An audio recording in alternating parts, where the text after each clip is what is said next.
यो मनुष्य की एक एक श्वास कितनी कीमती है और कितनी बार हम इसको लेते हैं। 24 घंटे में कितनी श्वास हमारी जाया होती है और उसका अनर्गल हम प्रयोग कर जाते हैं। आज हम इसी श्वास के ऊपर कुछ चर्चा करना चाहते हैं। शास्त्रों के मुताबिक मनुष्य एक दिन में 21,600 श्वास लेता है। श्रद्धा पूर्वक प्रेम से किए हुए केवल जप से भी इष्ट देव का साक्षात दर्शन हो सकता है। अगर हम श्रद्धा पूर्वक इष्ट देव का दर्शन करना चाहते हैं तो श्वास को हम इष्ट देव पर ही अपने केंद्रित करें।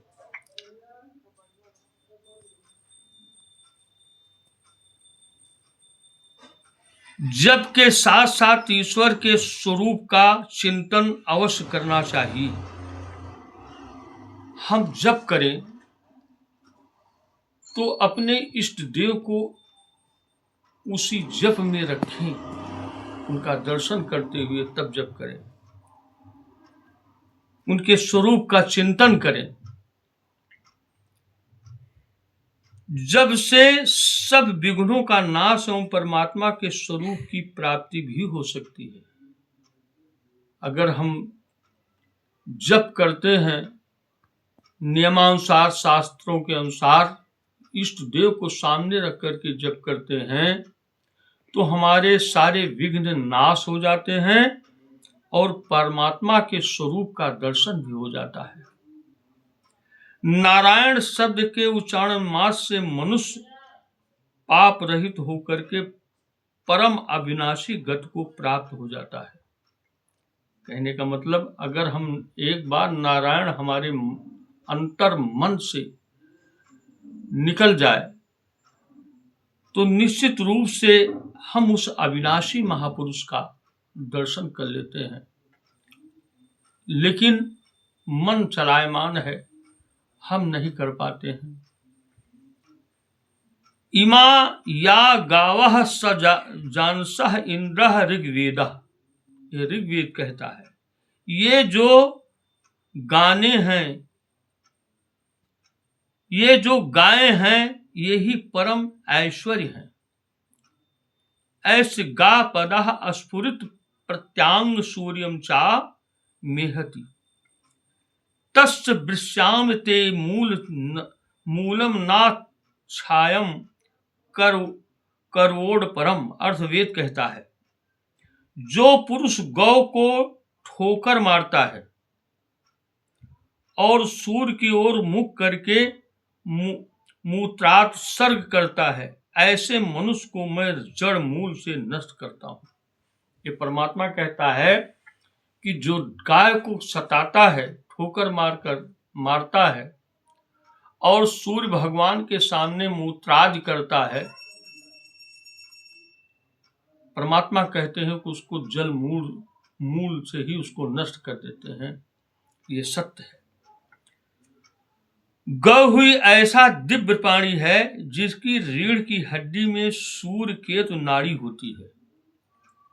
गाय के रीढ़ में सूर्य केतु नाड़ी होती है, जो सूर्य केतु नाड़ी सूर्य किरणों को आकर्षित करती है। और ये सूर्य किरणें गौ रक्त में स्वर्णाक्षर बनाती है। यही स्वर्णाक्षर गौ रस में भी विद्यमान है। इसलिए गाय का दूध, मक्खन, घी आदि पदार्थ स्वर्णिम आभा वाले होते हैं। यानी गाय के एक एक रग रग में वो परमात्मा का वास होता है। उसका ये मूत्र से लेकर के सब बहुत ही कीमती है, लेकिन हम उसको ठोकर मारते हैं।